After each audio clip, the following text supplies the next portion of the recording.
دلوں کی تمنا سہارا محمد۔ سامعین السلام علیکم ورحمۃ اللہ وبرکاتہ۔ یہ جب ہم پیس میکر کا ورڈ سنتے ہیں تو ہمارے دماغ میں نبی صلی اللہ علیہ وسلم کا نام آتا ہے۔ آپ صلی اللہ علیہ وسلم سراپا امن تھے۔ ہم جانتے ہیں کہ اللہ تعالیٰ نے جب قرآن آپ صلی اللہ علیہ وسلم کے اوپر نازل کیا تو وہ ایسی کتاب تھی جو امن کا پیغام دینے والی تھی۔ جب ہم آپ صلی اللہ علیہ وسلم کی پیدائش سے پہلے ہم مکہ کے حالات دیکھیں تو وہاں پر کتنے بگڑے ہوئے حالات تھے۔ غلاموں کو جانوروں کی طرح رکھا جاتا تھا، کہ بہت ظلم و زیادتیاں کی جاتی تھی، جس کا اقتدار تھا اسی کی چلتی تھی، چاہے وہ زمین کے اندر فتنہ اور فساد کرے یا جو چاہے وہ کرے، اور اخلاقی برائیاں، زنا اور بہت سی جمع خوری، سود، یہ ساری چیزیں جو ہے وہ عام تھی۔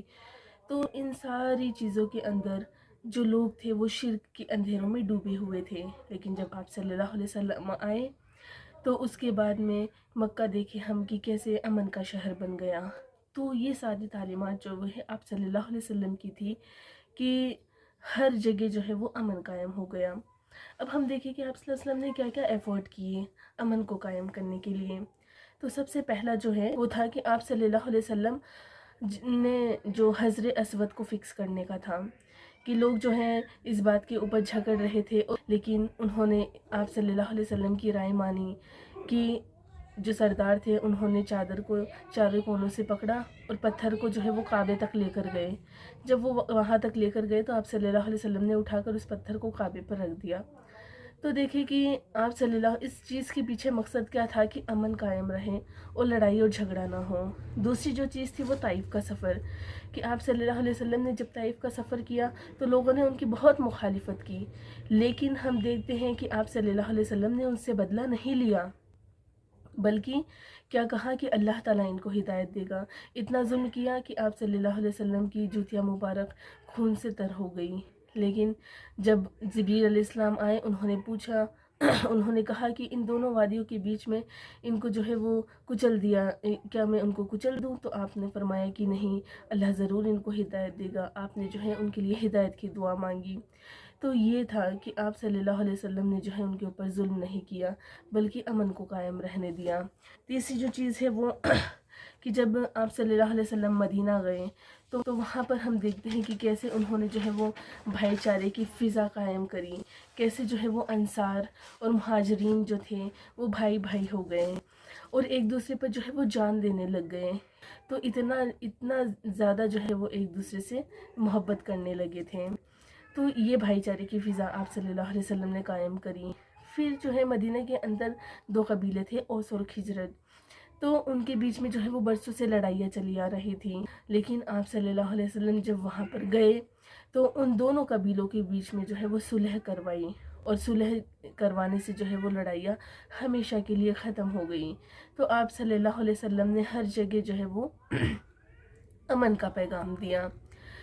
پھر آپ صلی اللہ علیہ وسلم نے جب فتح مکہ کا واقعہ ہم دیکھتے ہیں، کتنی بڑی فتح تھی وہ، کہ جب وہ مکہ کے اندر گئے وہاں پر جو ہے کفار قریش تھے، ان کو لگا کہ پتہ نہیں اب ہمارے ساتھ میں کیا معاملہ کیا جائے گا، لیکن آپ صلی اللہ علیہ وسلم نے کیا کیا، ان کے اوپر ظلم نہیں کیا، ان سے بدلہ نہیں لیا، بلکہ عام معافی کا اعلان کر دیا۔ تو یہ کیا تھا؟ امن کو قائم کرنے والے تھے آپ صلی اللہ علیہ وسلم۔ ہم دیکھتے ہیں کہ جو فاتح قوم ہوتی ہے وہ کس طرح سے جو ہے وہ خون خرابہ کرتی ہے، جان اور مال کی حفاظت نہیں کرتی، لیکن آپ صلی اللہ علیہ وسلم نے جو ہے کس طرح سے جو ہے وہ امن کو قائم رکھا۔ آپ جو ہے وہ امن کے پیکر تھے۔